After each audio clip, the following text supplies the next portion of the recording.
Welcome to Talking in Common, a podcast of all things lifestyle, family, relationships, well-being, kids and culture. This is not a how-to, but an insight into the lives of ourselves and others and how we all manage to get by. Hosted by myself, Kate Gadinsky, and my co-host, Sophie Panton. Take a listen and let's find out what we all have in common. We are back. Here we are. We're back again. Still have a baby in my tummy, although by the time you are all listening to this, I reckon I will not have a baby in my tummy anymore. In fact, No, I'm pretty you confident. definitely won't. I'm pretty If you confident do, I won't. There will be some sort of issue. Pretty But no, confident I won't. good point actually pointing that out, because in the discussion later with our guest, I think we talked about you still being pregnant, but the fact that we're pre-recording a little bit in advance because you are about to have this little babe, and we're just trying to get a little bit organised to give you some little bit of grace in your early postpartum days, so I'm not hounding you to record another episode. Postpartum, here we come. Yeah. How are you feeling today? Shocking. Oh, really? Yeah. Oh, I've what got a do big you got? smile What's on my going face. on? No, I don't actually feel shocking, I shouldn't say. I feel overall pretty good, but I have just had this insomnia. I've been up half the night.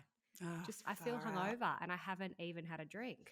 My God, yeah, isn't that feeling the worst? That's how I remember feeling, like that same sort of feeling when you're up with a newborn. You feel like you've been on a bender for 2 weeks every day. But like at least you're up doing something.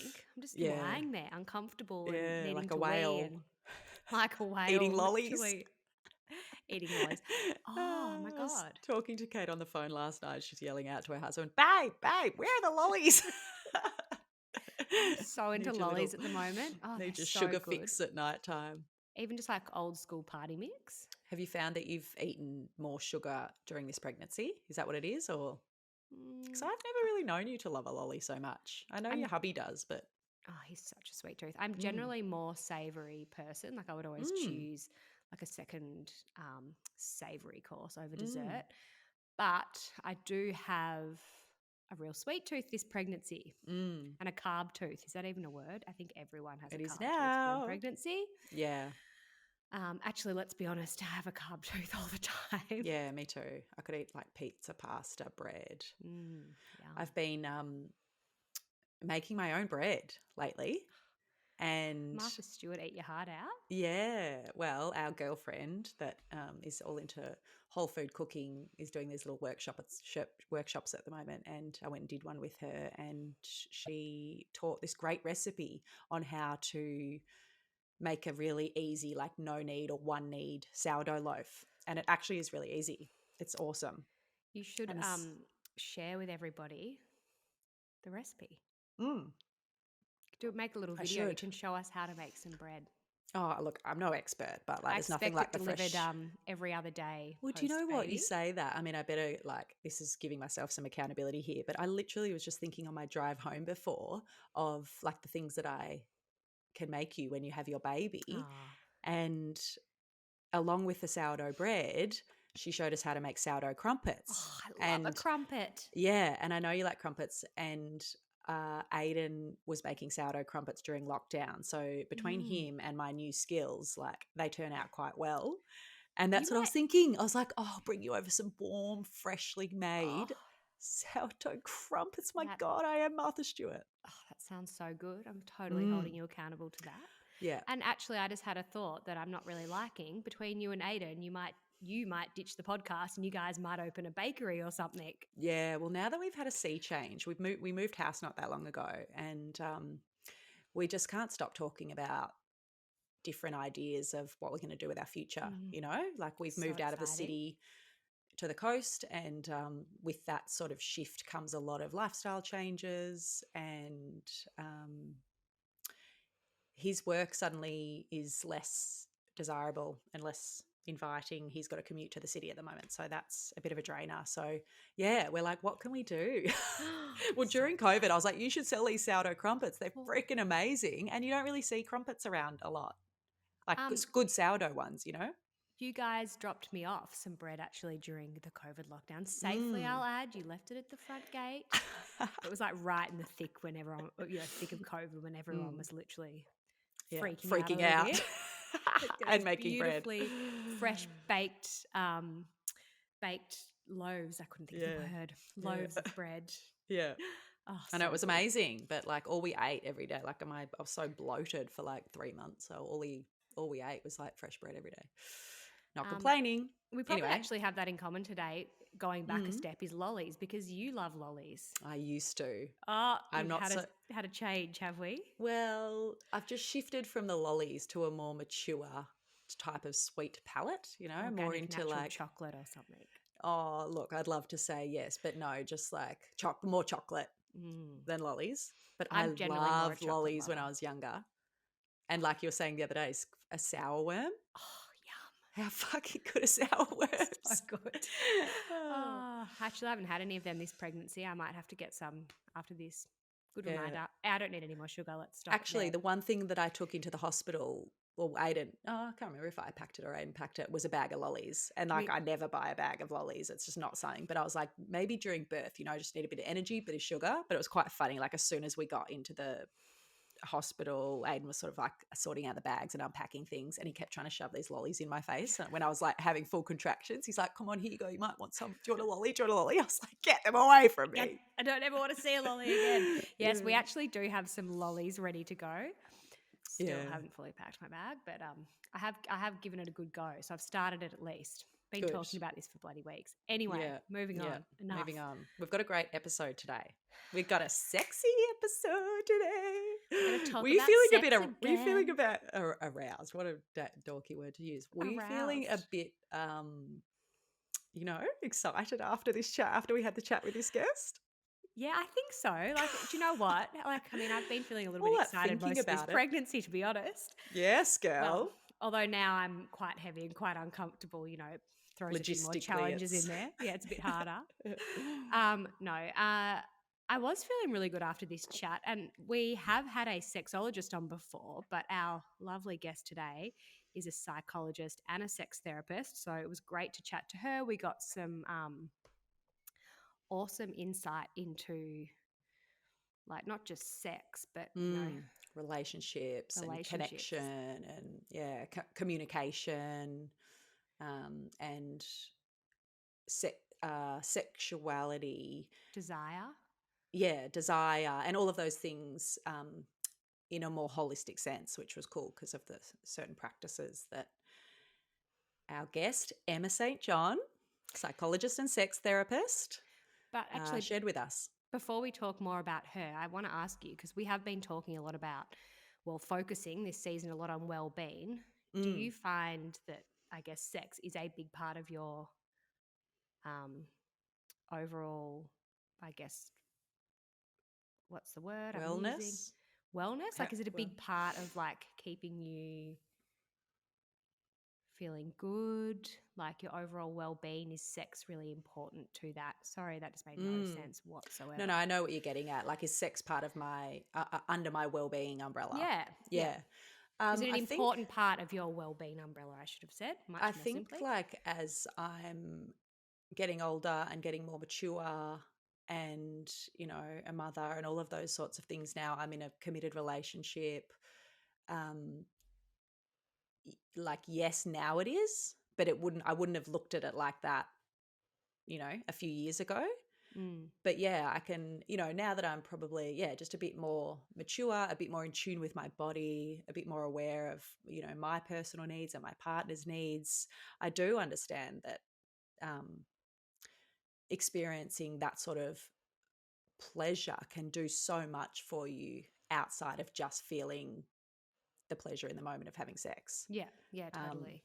and I think it's also really important to have that connection with your partner as well, which in turn results in, a deeper, healthier relationship, which results in, a kind of a happier outcome, a better well-being. So yeah, I think like as a more mature adult these days, Yeah. yes, I do look at it like that.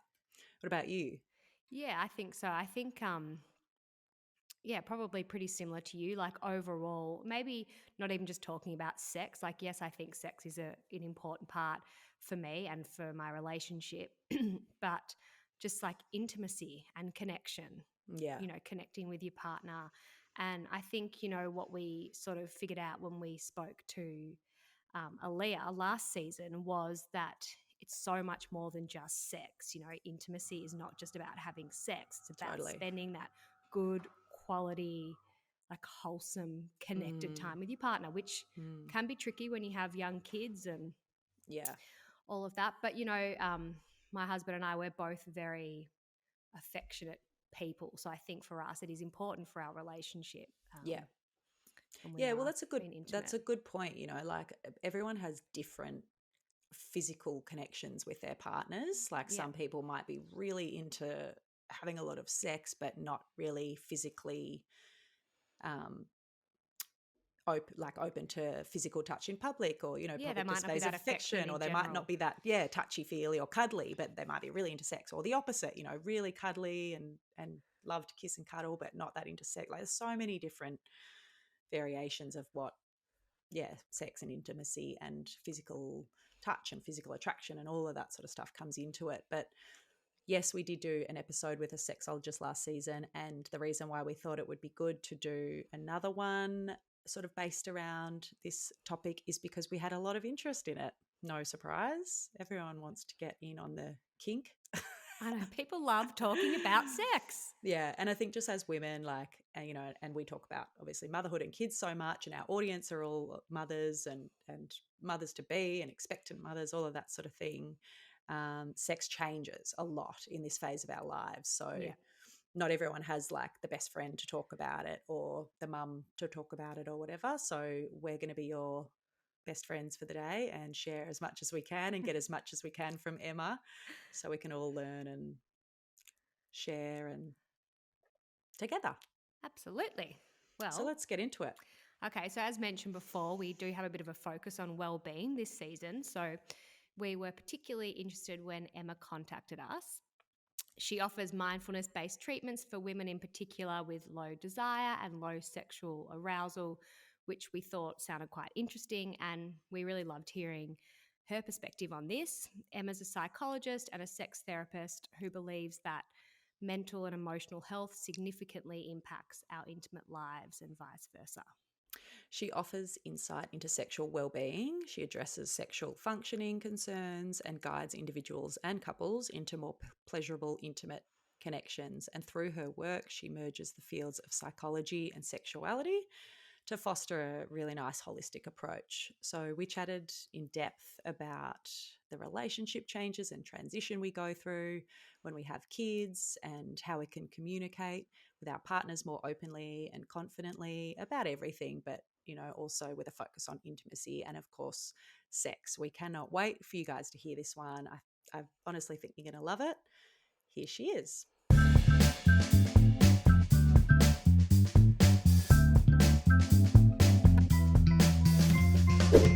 Emma, a big warm welcome to Talking in Common. Thank you so much for joining us today. Thank you for having me. It's a pleasure to be here. We can't wait to get into this convo with you, and we'd really like to focus today's conversation, I guess, around parenthood and pregnancy, postpartum. That's where Soph and I are sort of at in our lives, and that's where Yes. most of our listeners seem to be at. But first, can you sort of start by sharing with us, I guess, a little bit about you hmm and who you are and what you do? Yes, of course. So I am a psychologist and a sex therapist, and I work in private practice in Sydney. But I see clients individually and I guess in relationships and in couples as well. And I have a special interest in sex therapy, so helping my clients with a range of intimacy issues. So for some people, that can look like low desire or difficulties reaching orgasm. For other people, that can look like erectile concerns or ejaculatory concerns. And for some other people as well, it can be unpacking histories of past sexual trauma, or adjusting to sex after big life events. So pregnancy, postpartum, having kids is probably one of the biggest life events that people can go through and has really significant impacts on people's sexual functioning and desire. So I think it's a nice intersection of what I'm really interested in, what you two are both experts by experience and also by having lots of conversations about these things. Yeah. Absolutely, it's so true, and I think we're both, you know, we've both experienced and continue to experience how life changing parenthood is, and how much complexity it brings to your relationship, which no one really necessarily mentions to you before you have a baby, you know, and why would they? Everyone's experiences are so different, but, you know, we're particularly interested in talking to you about that today, that sort of, you know, shift and the forever work in progress with your relationship, and the very important commitment to communication to get through all the different stages, and then of course, you know, sexual desire and sexual connection and intimacy comes so much into play when you're facing new challenges with your relationship. But it'd be great to know, first off, like, you know, what are the most common things? You mentioned a couple of things before, but what are the most common things that your clients come to you about? Because, you know, sex is still a bit of this taboo kind of topic, and I think it would be kind of nice just to start this off by maybe people feeling like that they can relate to a lot of the common issues. So what would you say are like maybe the top 3 concerns or issues that people come to you about? Okay. My number one thing that I see in practice is low desire. So people who used to perhaps have a high sexual desire, whatever that means, or experience a lot of yearning and passion and sexual desire in their relationships or with themselves. And then over time, or sometimes suddenly, that has had a significant drop. And so I'm not necessarily talking about people who have always had on a lower desire end, and that's okay for them. Or people who might identify as having no sexual desire, so like an asexual kind of orientation. These are people who used to desire or want to desire more. So they desire to desire, but that they haven't at the moment. And that can be really distressing, both individually and in relationships. So that's probably number one across sexes, genders, orientations. Yeah. So, can we go into sexual desire a little bit deeper and just talk about, I guess, what you mean or what we mean when we say desire? Because I feel like there might be a little bit of confusion around this sort of term in general. Yes. Yeah, Even such just a the good point. word itself, desire, sounds a bit like sexual. So, you know what I mean? So it's Yeah. like, oh, I don't actually have any desire at all. Like, yeah, it'd be great Yeah. to. I know, it's such a good point because it feels like it should be such a strong part of our understanding of our own sexuality, but it's kind of a missing piece. So when I talk about sexual desire, I mean the wanting of sex. So for some people, that might be experienced as like a physical yearning or an urge to engage in some kind of sexual activity. But for other people, it's much more subtle, can feel almost like a wish or a change in emotional state, or just thinking about the reasons why someone might want to start having sex. So, desire is actually kind of distinct from arousal. So, when I talk about sexual arousal, I talk about actually the physical sensations of pleasure. So, for people in vulvas, that might, be a feeling of wetness or warmth or heat or throbbing, or people with penises, it might be like getting an erection and things like that. And when we have the wanting for sex and then the arousal for sex, then that's when we think of people might just start experiencing sexual pleasure, which is when those feelings start to feel good and we interpret them as wanted and desirable. So we kind of want all 3 to be happening, hopefully at the same time: a yearning for sex, some kind of sexual arousal, and then when those 2 things combine and it feels good, that's what I mean by sexual pleasure. Hopefully, it's magic then. Yeah. Okay, so all right, great. So you've explained that. That's kind of given me. That's a really good insight, I think, into desire, because as Soph said, I do as well often think of it as more just a sexual thing, like a sexual desire, but it means, I think, a bit more than that. But let's start with pregnancy first.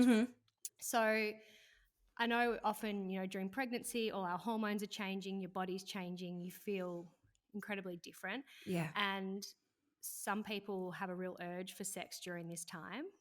Have you told Emma that you're very pregnant at the moment? I have actually, I think I did say to Emma, I'm about 38 weeks pregnant. Yeah.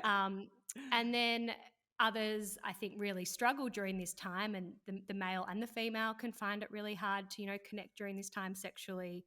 So I guess what are some ways that we can kind of maintain, that sexual intimate connection during Yeah. pregnancy.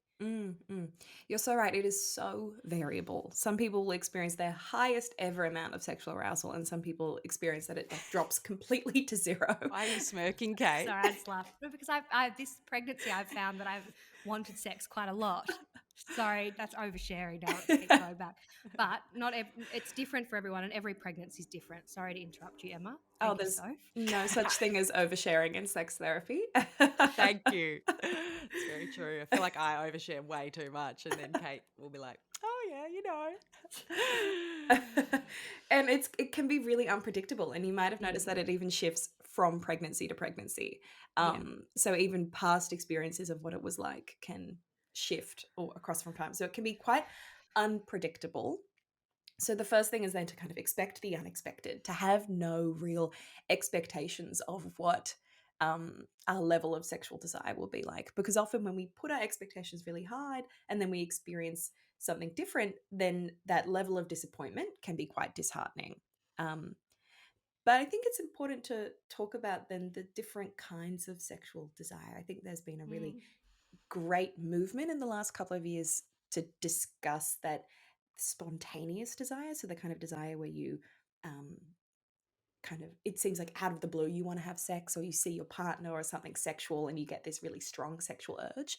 That can be present, but more often than not, and especially with women or people with vulvas, then there's a responsive sexual desire. So once we start to experience pleasure, once we kind of get in the mood a little bit and we feel safe and connected to our partner or ourselves, then actually our desire for sex can emerge in response to sexual stimuli. And so for people who've experienced a significant drop in that level of spontaneous desire with pregnancy, which is pretty normal, then they may find it more helpful to tune into the responsive desire and trust that their desire has not gone away. It might just need a little bit more cultivating. Yeah. Mm-hmm. That makes sense. I think like there's such a big gap or misunderstanding for what you're talking about, like where this desire comes from, and for particularly for women, I think. And we can talk a little bit more about the women's low desire and that sort of thing a little bit more later on, but it's a good point, like you might not just have this spontaneous desire, especially when you're pregnant or babies, all of that sort of thing, but being open to encouraging it from, how did you describe it, from from being stimulated, Yeah, like yeah. it makes sense. Yeah, Exactly right. Let's go into a little bit of sort of those early postpartum years or months, because it's a particularly complex time. It can be very challenging. If it's your first child, it can be a completely new experience. As a female, your body goes through a lot through Yeah. childbirth and all of that sort of thing. So we'd love to know a little bit from you about, embracing our intimacy or our sexuality during this time. It's possibly not your most sexually active time, particularly as a female. You need to make sure that everything's working and functional and all of that's, pain-free by the time you get back into it, all that stuff. But yeah, I'd love to know from you just about sort of embracing the sexuality and intimacy during this time. Yes. So my first point is that it's okay if sexuality is not a part of this time, especially in the first couple of months. It's an incredible adjustment for our whole family system. And women and mothers, parents as a whole, they have so many pressures on themselves at this time. So the last thing that I want to do as a sex therapist is to come in and add additional pressure.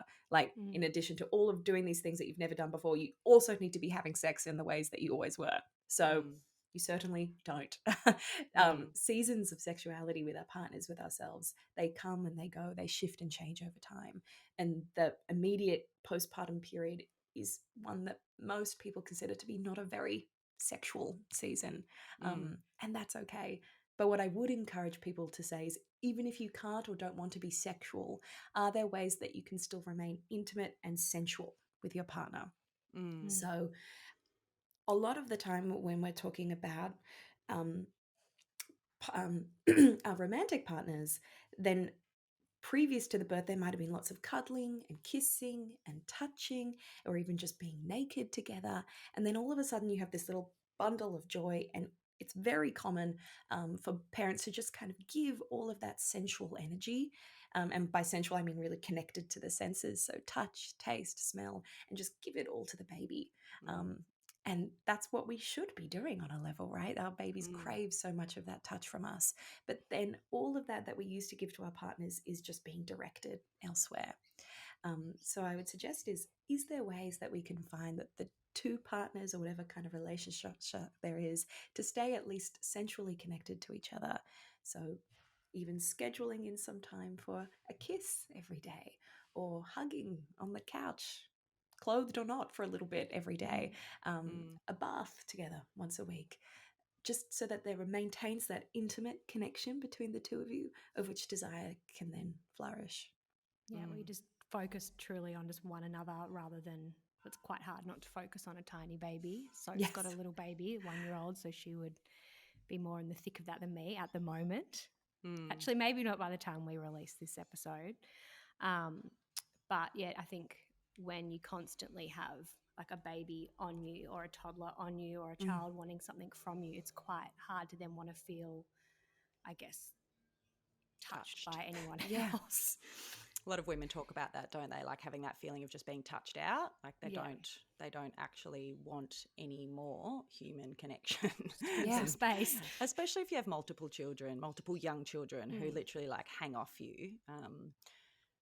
What are some tips or guidance with that sort of feeling? Because I feel like that's quite common. So even if you do, have a good open narrative with your partner about it and you do say like, okay, let's have a cuddle every night at this time, or let's have a bath together, or let's whatever it is, is it better just to have a conversation with your partner and just say, I actually just don't want to I'm not in the mood for physical touch, or, how do women get through that sort of experience? I think the communication around why it is the case is so important, because hearing a comment like, I don't want to be touched out of the blue might feel a little bit rejecting or a bit confusing to a partner.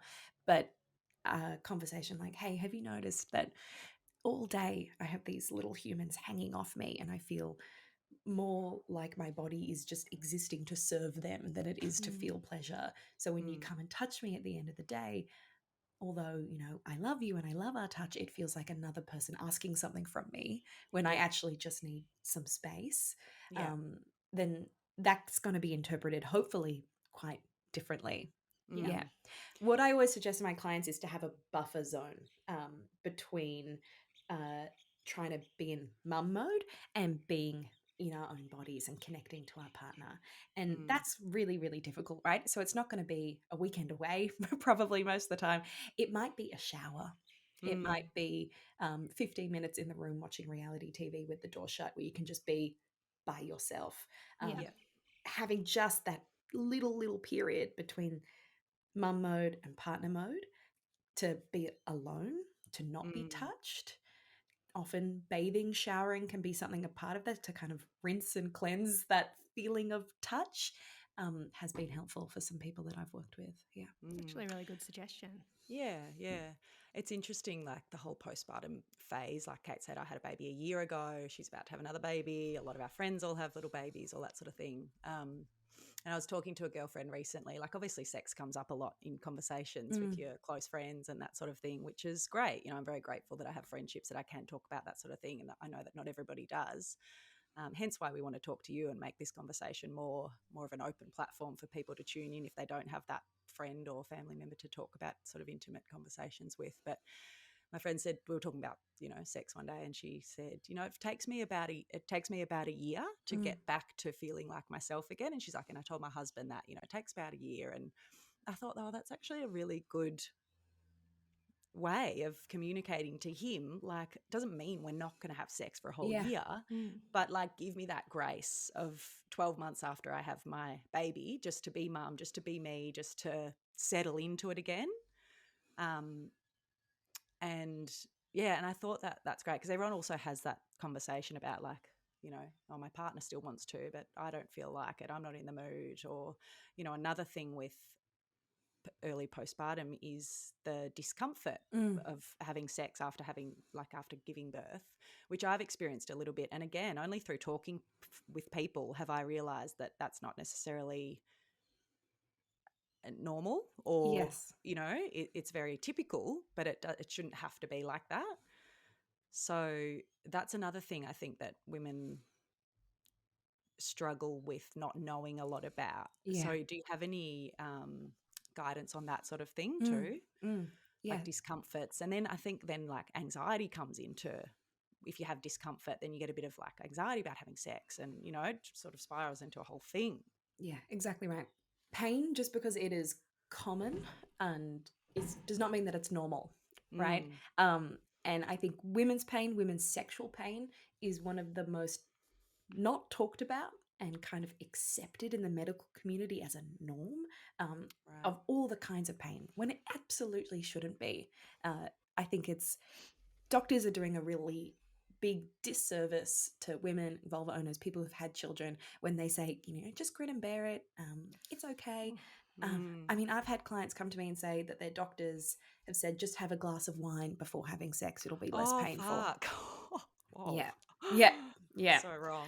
It's messed up. Mm. Then So you're clearly messed not up. having sex just for you're having it for someone else. Someone Really, else, if you're going to grin and yes. bear it, right? And that's like teaching people that you need to do that, like get over yourself to, yeah. Please someone else. Yeah. Ugh. It's sending all the wrong messages. It's sending messages that pain is something that we have to experience to get through, and it's out of obligation and duty rather than pleasure.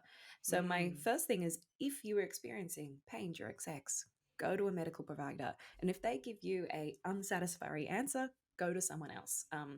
Talk to your friends about who have they seen that has been a respectful and pleasure-focused clinician. Mm. And for many women, that's going to look like probably going to see a pelvic physiotherapist. Mm-hmm. These are specialist physios that are trained in the women's pelvic floor, and they can do things that are incredibly helpful in loosening tightness around the pelvic floor. Or if there's kind of concerns around scar tissue that may have happened, then there are even specific vulva dermatologists that can help with laser treatments and creams to help soften and soothe the skin of the vulva, which can be one of the biggest contributors to vulva pain during sex. So there are so many specialist clinicians that I think people might just go to the GP and then that's the end of their health journey around it. The GP Yeah. might not even recommend any of those specialists. They'll just They try and don't. give Like- you what they think is an answer, or tell you how they think you should deal with it, and then you're kind of back at square one. Yeah.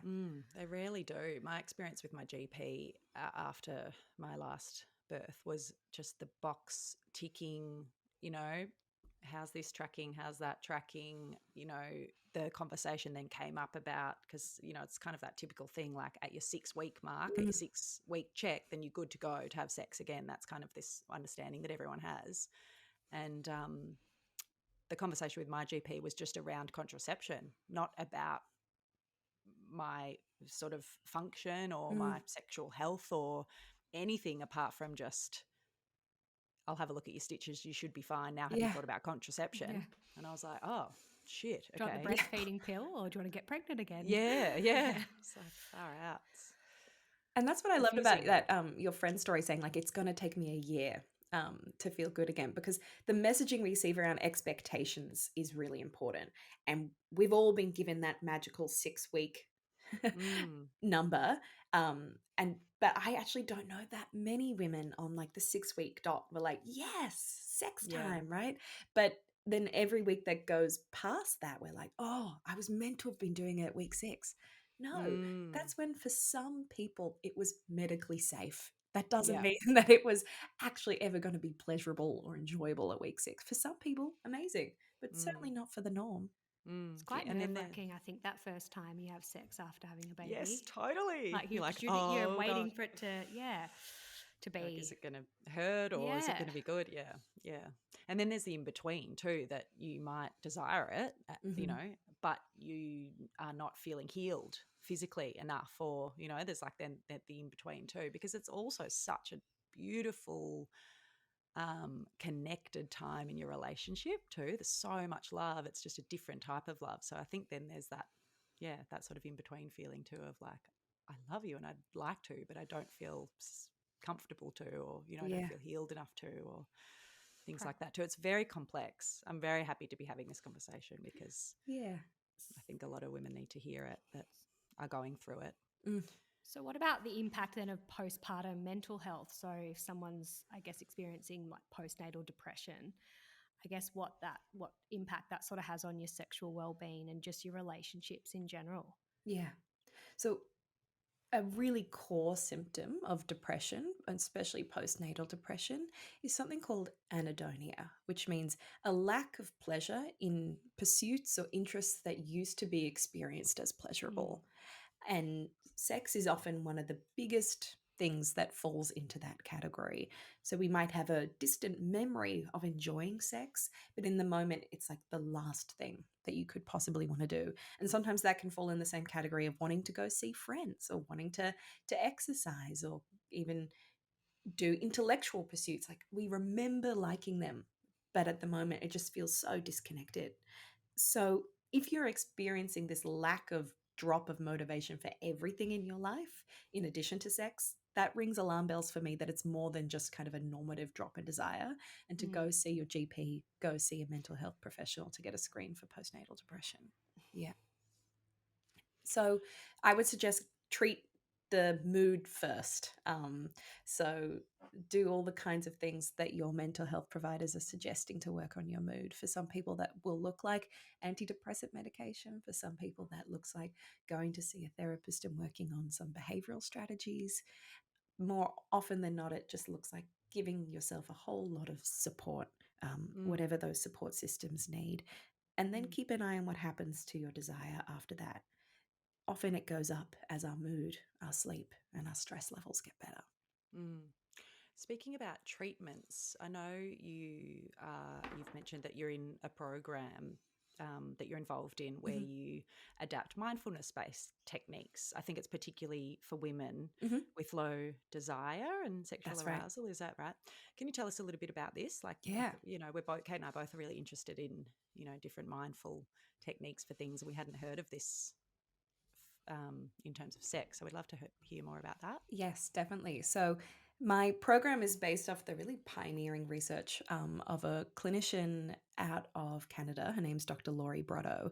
And she has done an amazing breadth of research on how we can adapt mindfulness practices for a range of sexual dysfunctions. But desire has been the one that's really jumped out of the research as being it's like one of the most effective treatments that we have for low desire.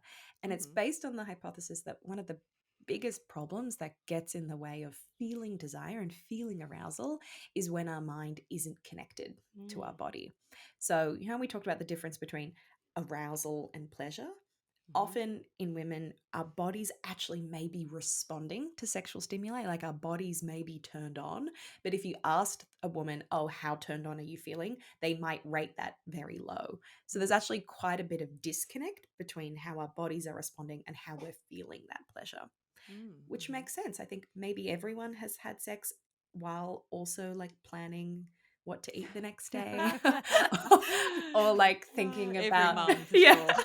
like The thinking about thousand when things that can go around in your brain. You're like, oh, oh, hang on, what am I thinking? Oh, what am I doing tomorrow? Like going in and out. You're packing the school lunches in your head, babe.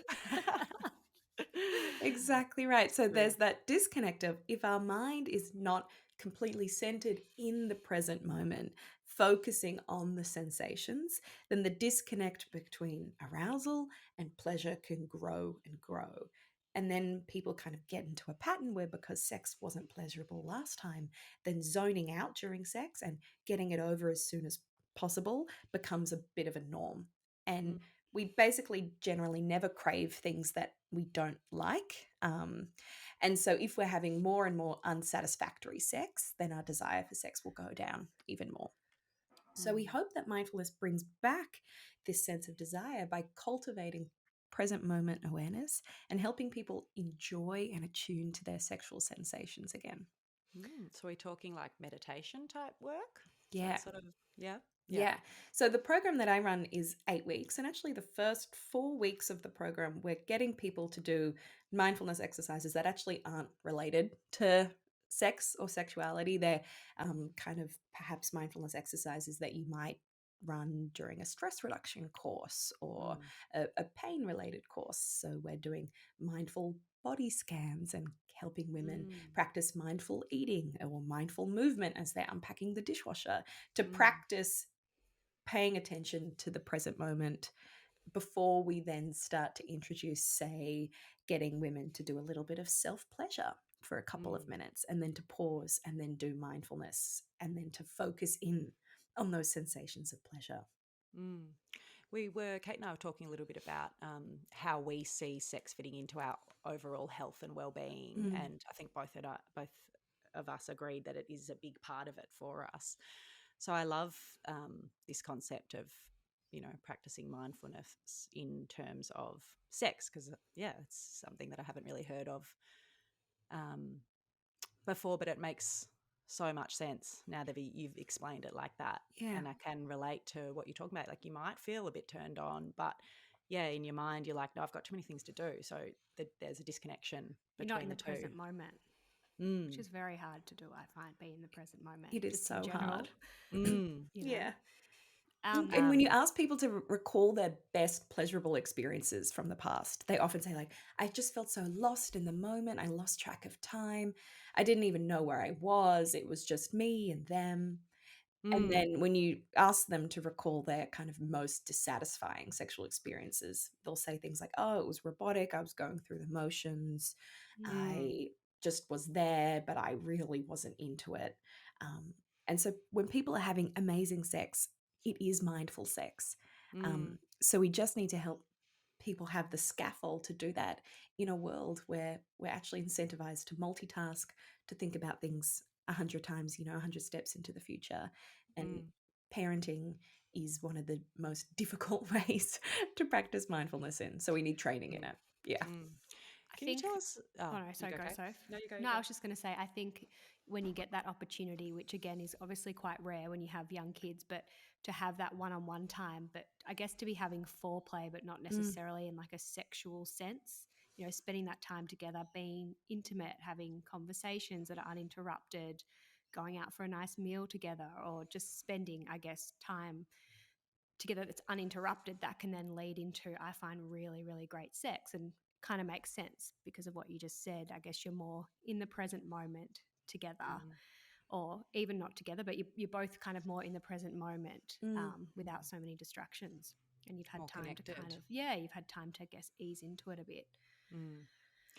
Yeah. Emma, can you tell us a little bit about your perspectives on self pleasure for mm. women and what gains, from a sort of a bigger picture health and um, well being point of view? Yeah, definitely. Self pleasure is such a useful part of a comprehensive health program, right? Like we're going to Pilates, like we're trying to eat our Mm. vegetables. I think self pleasure should be something that we're all just trying to fit in, to look after ourselves where we can.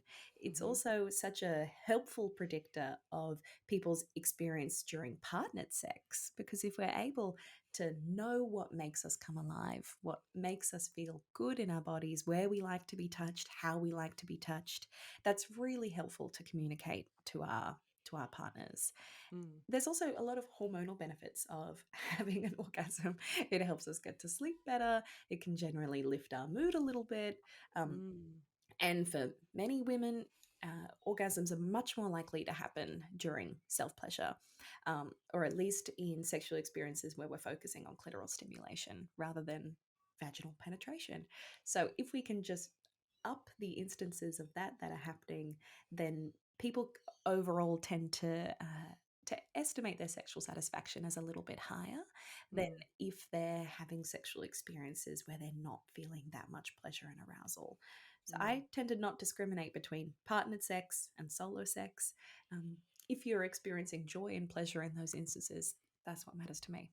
Yeah. What's a really simple way to start that? Because we did a little Instagram poll last time Mm, we had a sex conversation on the mm, podcast, and we found that the majority of women who answered about self pleasure had said that they'd never tried it. And mm, again, I think it's just one of those things that people think that it's inappropriate or for women, or it's yeah. it's just still a bit. It's still a bit sort of a grey area and a bit inappropriate, a bit taboo, a bit all of these sorts of things. So Mm.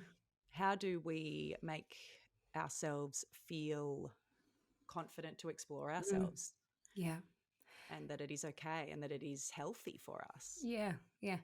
I think it's also a part of the fact that many women aren't having these conversations with each other. I think boys have grown up in a locker room talking about masturbating, and I don't know, Mm. you hear all these stories about sharing CDs full of porn back in the day. Like it's it's like a really common part of their narrative that, you know, this Mm. is what they do. And it's only Yeah, that's perhaps right. recently that young women are having these conversations around, hey, are you doing this? Well, I am. I really like it. This is what I Mm. use, that kind of thing. So Mm-hmm. opening up discussions, perhaps a bit of a vulnerable discussion with your friends about, are you guys doing this? I am. It feels really good, Mm. can sometimes be one of those ways of breaking down the barriers. Mm-hmm. Um, Also, people might like to experiment with using sex toys, so vibrators. There are so many beautiful brands out there now that are really focused on creating products that are pleasure focused or women focused. Um, and they've come a long way in the sense of like the branding isn't as scary and intense as it used to be, and you So can get true. it discreetly set. Classier It's sex classy. toys. Yeah, Mm. exactly right. It's very discreet now, no packaging on the outside of the box, that kind of thing. And there's also like sexual stimuli, so pornographic material or explicit material that is now actually much more focused on the kinds of narratives and sexual practices that women tend to enjoy more. Mm. Okay. Because if you just kind of go to the homepage of Pornhub, I don't know many people that would find that like really, really um, enticing, perhaps. Certainly for lots of people, and that's amazing. Maybe But not if you're giving it a go for the first time. maybe not a first time, no. So lots of people might enjoy instead reading like some erotic fiction where there's a Oh little bit yeah. of Good idea. Mm. imagination that can come into play. Um, Mm. there's also just audio based um, Mm-hmm. sex stories. So there's a app called Dipsy that kind of just you listen to almost like a podcast, but it gets pretty Mm. not PG at the end. And so people can kind of pop that on and listen to it, and that can feel quite sexually arousing rather than porn. But there's also now women focused, sex positive, feminist porn. So there's websites like Erica Lust where it's female directed. It's all focused on female pleasure. Mm. And so actually doing a little bit more of a specific search for the kinds of things that people may find arousing in their own lives. Mm. There is content out there for it. Sex There's a lot tech, more out there than what there used to be. yes, Yeah, it's a it's booming interesting. There's industry. Yeah. yeah, huge industry, but there has been a huge shift. There is like, Mm. you know, beautiful aesthetic, high end lube brands and Hmm. all this sort of thing that like the shift in the industry has kind of gone from like a bit underground and dirty and yeah, kind of dirty and naughty, Yeah.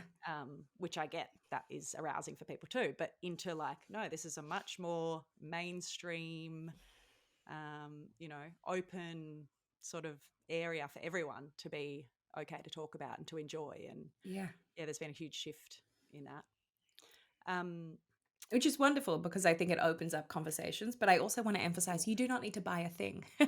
um, yeah. Yeah. Women have been engaging in self pleasure long before there was, fancy brands to do it with. And Mm, really, all we need is our own bodies, some time, mm, setting the right context. So, setting yourself up for self pleasure like you would for partnered sex that you would enjoy. Think about lighting, think about music, think about what you might do to prepare yourself to feel sexy for a date or something like that. And then to just gently start to explore your body from mm, there and see what mm. happens. Love it. Quite simple, isn't it? But Yeah. so not simple at the same time. Yeah, no, it is. Yeah. It is. But Yeah. just nice to be told that it's okay to do that, Yeah. I think so many women just would never prioritize that for themselves. They just wouldn't give themselves that respect, or I don't know. Yeah, but Yeah. it's great to hear it. So let's go into parenting a Hmm. little bit, because it'd be great to get a little bit of bit of deeper understanding on like sort of the psychological factors that come into your relationship when you become parents. And obviously having a healthy sexual relationship is perhaps the result of where your relationship's at. Mm. And I was saying to Kate the other day that I heard this statistic. I think it might have been something Esther Perel, Queen of Relationships, had talked about, that it takes 7 years to settle in to your role as a parent. And 7 years is a long time. And I think, like, I talk to a lot of my friends, and we're all having very similar challenges with our relationship.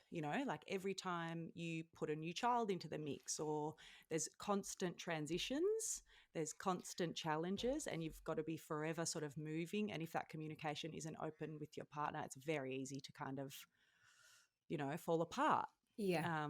So what are your sort of perspectives on that early phase of relationships, like early parenting phase of relationships, and what are the psychological factors that come into it? Yeah, it's incredibly hard. All the kind of research about the times where relationship satisfaction on the whole is at its lowest is in that kind of first 7 years after young children period. So if you're finding it hard, it's really, really common. Yeah. And the society that we live in, where at the moment a lot of our attention is focused on the child, it's common for people to fall into child focused marriages. And in a way, that's rewarded, right? We're kind of told we should be doing everything for the kids. But it actually kind of wasn't like that until the last 50 years or so. Again, this narrative around that parents need to do everything for their kids, sacrifice the relationship for the kids. That's almost a new one societally. And there's lots of benefits that come from that. I think we're creating a generation of really attached, aware, emotionally attuned kids. But I think there's probably lots of parents that are feeling disconnected from each other because of that. So I'd think about what are the ways that the two of you used to connect to each other before you had kids, and try and think about, are there ways that even, once a month you could sit down, have that dinner date that you were talking about, but actually ban yourself from talking about the kids, to try and meet each other again and again, to know what are the kinds of things that are on each other's minds, what's exciting each other, what's scaring each other at the moment. Because I think where things can start to fall down is when we assume that we know everything about our partner. So to try to meet them again and again. That's such a good point, actually, because you do, when you've known someone for a long time, you just assume that you kind of know everything or know what they're thinking or feeling, but often you don't at all. Like, it can be completely wrong. And you're both evolving. Yeah, you change. Yeah. And also, as you said, like sitting down and having that time and not talking about the kids, that's a really good point, because it's generally like the first thing you do. Like, I don't know, like you'll talk about them, or something will come into your mind that you're trying to organize, or that needs to be done, or that happened, or that you need to tell them. So I think that's a pretty good rule to kind of put in place. And I love that you sort of have shined a light on our generation of parents who are parenting in a very different way to potentially past generations. And our children are a lot, like, we are a lot more attached, we are a lot more in tune. But the pressures as parents that come along with that type of parenting style, and always wanting to do the right thing and change years of conditioning, and prevent issues that maybe we have that we don't want our children to have, like, all of this plays so much into almost being a bit like, absorbed in it all, and not having any energy left just to be ourselves or to be in our old relationship that we used to love. Like, I always say to my partner, I miss us. If we're having a time where we're feeling disconnected, like, I'm like, I really miss us. I used to love the days that we would just like do random spontaneous things and just laugh at each other and, have great times like that. But yeah, we are so consumed in our early years of parenting. So it's nice to hear that perspective of it, because it's true. I think we all put a lot of pressure on ourselves and compare ourselves, because there's so much online about how to be the best parent, and it's exhausting. Yeah, it's exhausting. No wonder so many women don't have the energy or time to have sex. Yeah, completely. And you're so right. I mean, so much of people's relationships used to be about spontaneity and freedom. And then young children is about structure and routine. Yeah, literally the opposite. And structure kind of creates freedom with young children. You certainly can't have freedom without it, but it also naturally quite quells that spontaneity and that desire that emerges. So I sit with you in the complexity of this issue. Mm. But I wonder what it would be like if it's hard to not talk about the kids, to actually have some kind of prompts. Like you can download lists of questions, of open answered questions, like if we could go anywhere in the world right now, where would we go? Or if we didn't have the kids and we could jump on a plane, what would you want to do together? To have a little bit of daydreaming and imagination about freedom within the constraints of, okay, well, the sitter's finishing at 9, so we've got to get home, that kind of thing. Mm. Yeah. Mm. It's a nice idea. Let's just dream for a minute. Okay, and then so sorry, can you share with us a little bit more about the psychological factors behind low desire in women in particular? Hmm. Yes, yeah. So it probably chronic stress is a really big player. So in addition to big traumatic things that are happening every day, women are also under a significant amount of cognitive load. We're often balancing careers and being partners and looking after parents and being parents ourselves. And so just having that constant to-do list in our mind all the time can really create that disconnect between arousal and pleasure that we talked about. Also, there's significant hormonal factors that are happening even in people that aren't parents, but just across the menstrual cycle. We've all experienced those times around ovulation that we might experience a little bit of a peak in desire, and in other times that it's gone down. Um, Body image is also a really important factor here. Yeah. So, experiencing confidence in our bodies is a really strong predictor in sexual arousal and satisfaction. And actually, having low body image is one of the most significant predictors across the lifespan of experiencing sexual dysfunction. So, pain, low pleasure, anorgasmia, all those kinds of things.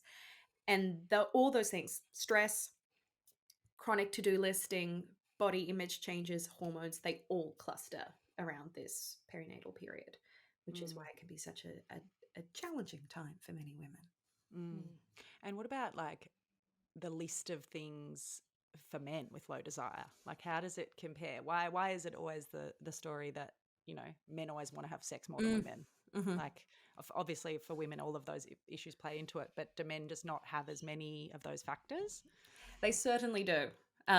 So low desire is also the biggest sexual concern reported by men.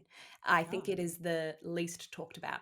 okay. Because at least with erectile problems, there's Viagra, that Mm, kind of, and mm-hmm. Cialis that have done, pretty amazing innovations in the medical side of the arousal problem for men. But desire concerns really just are not talked about.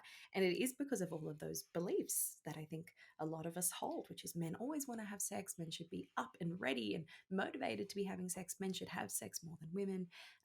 And so, what I tend to see is that my male clients who are experiencing low desire also hold all of the extra shame and disappointment around, I don't get it. I'm meant to be the higher desire partner Mm. in my relationship. So, I think those beliefs around male sexuality and needing to perform can often dial up men's distress when they experience low desire. Mm, okay.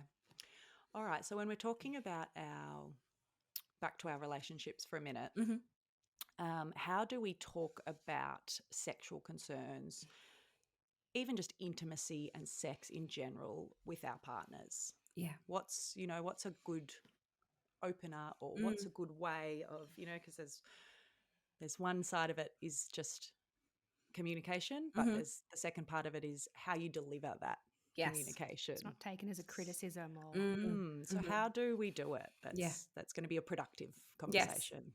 So do it clothed, do it not before or after sex or any Okay, kind yeah. of good sexual spot to initiation. start.